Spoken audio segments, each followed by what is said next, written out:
Pemirsa, setelah berjibaku lebih dari 20 jam, belasan kapal yang terbakar di Pelabuhan Pelindo 3, Kota Tegal berhasil dipadamkan.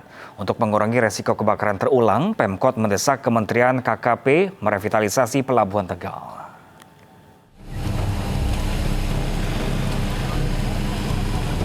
Setelah berjibaku selama 21 jam, tim pemadam kebakaran gabungan akhirnya berhasil memadamkan kebakaran belasan kapal di Pelabuhan Pelindo 3, Kota Tegal. Meski kebakaran sudah padam, petugas masih mendinginkan lokasi dengan menyemprotkan air ke bangkai kapal yang ludes terbakar. Antisipasi kejadian terulang, Pemkot Tegal mendesak Kementerian Kelautan dan Perikanan melakukan revitalisasi pelabuhan. Hal ini disebabkan tidak adanya fasilitas pemadam kebakaran di lokasi pelabuhan dan lokasi dermaga yang sempit hingga menyulitkan akses petugas pemadam kebakaran.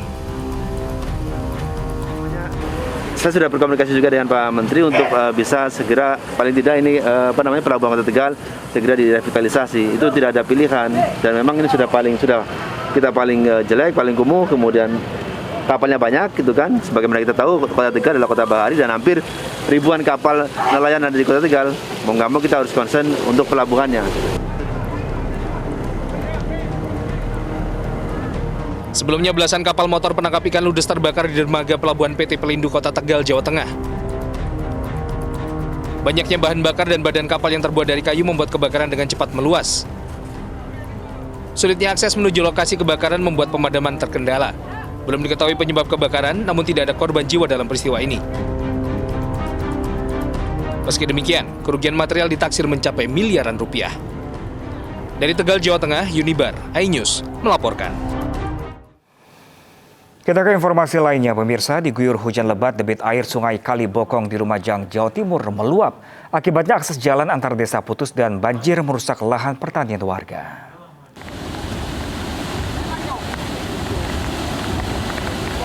Banjir menerjang jembatan Sungai Kali Bokong di Desa Sawaran Kulon, Kecamatan Kedung Jajang, Lumajang, Jawa Timur. Akibatnya, akses dari Desa Sawaran Kulon ke Desa Bandaran di Kecamatan Kedung Jajang terputus. Banjir terjadi setelah kawasan Lumajang Utara, khususnya di perbukitan Gunung Ringgit, diguyur hujan dengan intensitas tinggi. Selain memutus akses jalan, banjir juga merusak 3 petak sawah warga yang berada di bantaran sungai. Hujannya lebat, memang tiap tahunnya itu kalau banjir besar seperti ini, karena proses penyeberangan, kalau banjir dari nyebrang ada bangunan, ada reformat, kelompok masyarakat, ini bangunannya. Cuman kalau menurut saya ini bongkar dulu karena sekarang musim hujan. Ini dampaknya ke sawahnya orang. Karena debit air banjir masih tinggi, akses penghubung 2 desa masih belum bisa dilewati. Dari Lumajang, Jawa Timur, Yayan Nugroho, iNews melaporkan.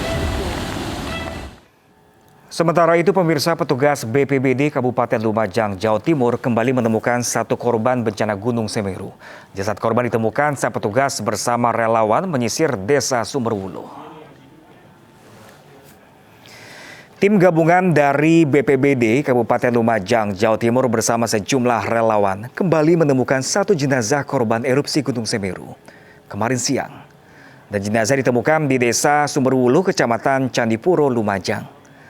Jenazah ditemukan dalam kondisi tertimbun material vulkanik sedalam 1 meter. Proses evakuasi berlangsung selama 1 jam. Selanjutnya, jenazah berjenis kelamin laki-laki ini dibawa ke Rumah Sakit Umum Dr. Hartoyo untuk diidentifikasi. Dengan ditemukannya jenazah korban, total 61 orang meninggal dunia akibat bencana Gunung Semeru yang terjadi awal Desember tahun lalu. Jadi relawan dan warga menemukan potongan tubuh, kemudian dilakukan koordinasi dengan Satgas Transisi untuk melakukan evakuasi. Kemudian dilakukan evakuasi dan benar adanya di situ ada jenazah. Kemudian diteruskan atau dirujuk ke RSUD Dr. Haryo. Pemirsa, Komnas HAM dan Polda Sumatera Utara mengungkap lebih dari 1 orang tewas dalam kerangkeng manusia di rumah eks Bupati Langkat. Komnas HAM dan polisi masih terus mendalami dugaan kekerasan dan pelanggaran HAM dalam kasus dugaan perbudakan modern ini.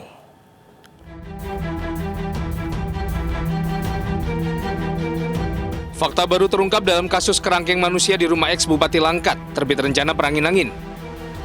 Fakta ini ditemukan Komnas HAM dan penyidik Polda Sumatera Utara yang turun menginvestigasi kasus. Komnas HAM mengungkap ada kekerasan terhadap para tahanan yang berujung kematian. Bahkan temuan Komnas HAM, korban tewas lebih dari 1 orang. Soal berita soal adanya informasi soal hilangnya nyawa tersebut. Tapi ternyata ini yang juga menarik, kita memang teman-teman Polda Sumut juga menelusurinya. Teman-teman Polda Sumut juga menelusuri hal yang sama. Ya, dan kami mengapresiasi itu, Pak Kapolda, teman-teman menelusuri itu dengan korban yang berbeda. Sehingga memang kalau ditanya oleh teman-teman nantinya, itu yang meninggal berapa? Pasti lebih dari 1. Fakta temuan Komnas HAM terkait kematian di kerangkeng manusia ini berbeda dengan temuan penyidik Polda Sumatera Utara.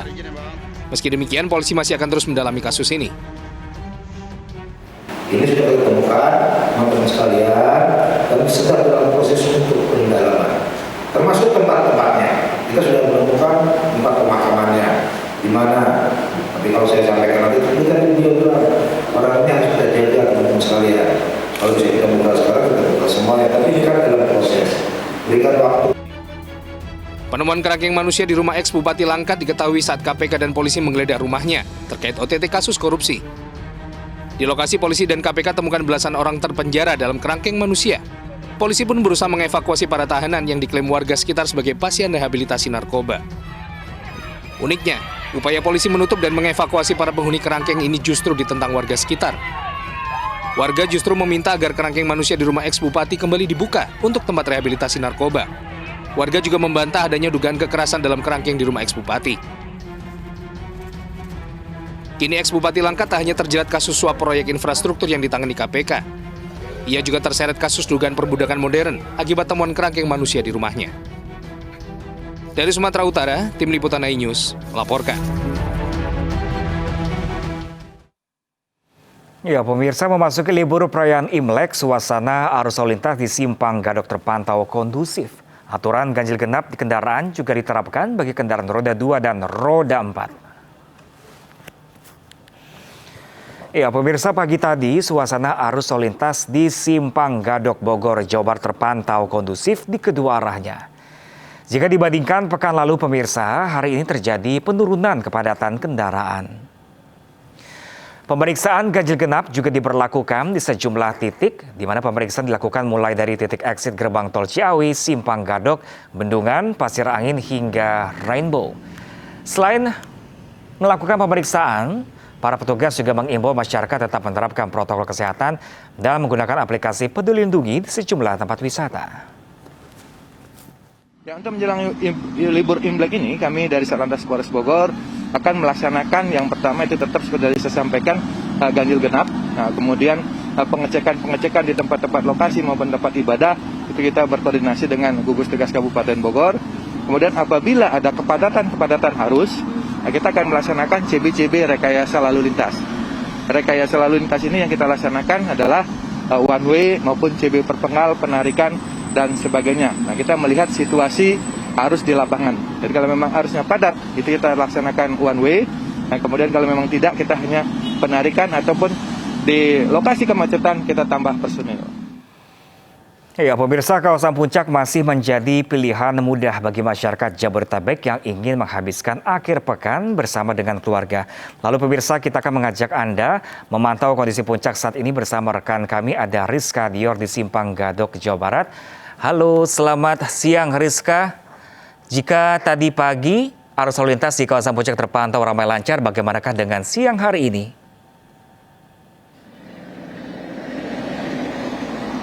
Ya, selamat siang Pram dan juga pemirsa. Memang sejak pukul 7 pagi hari tadi di kawasan Simpang Gadok Bogor, Jawa Barat ini masih terpantau kondusif. Dan rupanya kawasan Puncak Bogor, Jawa Barat memang masih menjadi primadona bagi sebagian masyarakat untuk menghabiskan akhir pekan bersama keluarga. Namun memang menurut pemantauan kami sejak pagi hari tadi, untuk arus lalu lintas saat ini di Simpang Gadok masih cukup kondusif. Dan diberlakukan sistem 2 arah di kedua sisinya. Dan Dan jika tadi kami juga sempat bertanya kepada Satlantas Polres Bogor, kiranya juga tadi sempat dikatakan bahwa untuk saat ini sendiri meskipun kawasan Gadok masih cukup sepi, kiranya untuk kawasan Pasar Cisarua sendiri masih mengalami kepadatan atau keramaian wisatawan yang melakukan akhir pekan. Baik bagi mereka yang memang menghabiskan waktu untuk berbelanja di sekitar Pasar Cisarua ataupun melakukan aktivitas lainnya di kawasan terdekat Pasar Cisarua. Namun tak hanya Pasar Cisarua saja, Pram dan juga pemirsa, jika tadi Satlantas Polres Bogor juga sempat mengatakan bahwa pada pagi hari tadi untuk kawasan Megamendung juga rupanya masih sempat dipadati oleh wisatawan, namun pada siang hari ini sudah cukup terminimalisir dan kawasan Megamendung diprediksi masih akan mengalami kemacetan atau dipadati wisatawan pada pukul 1 siang nanti hingga sore hari nanti. Dan dapat kami informasikan juga, Pram dan juga pemirsa, bahwa untuk penerapan sistem ganjil genap di tahun 2022 ini akan tetap diberlangsungkan dengan mengarah pada peraturan Kementerian Perhubungan terbaru nomor PM 84 tahun 2021 dengan sejumlah persyaratan dan pengecualian. Di antaranya sistem ganjil genap akan selalu diberlangsungkan pada akhir pekan mulai dari hari Jumat hingga hari Minggu pukul 7 hingga malam hari. Dan untuk sistem pemberlakuan ini juga mulai pukul 11.30 setiap harinya akan diberlangsungkan sistem one way untuk arah dari puncak menuju ke. Oke, baik, terima kasih banyak Rizka Dior melaporkan langsung dari Simpang Gadok, Bogor, Jawa Barat. Terima kasih dan selamat bertugas kembali Rizka. Pemirsa, bagi Anda yang ingin tampil beda, ada tips hairdo untuk diterapkan saat perayaan Imlek nanti. Seperti apa keunikannya? Tetaplah bersama kami di Ayu Siang.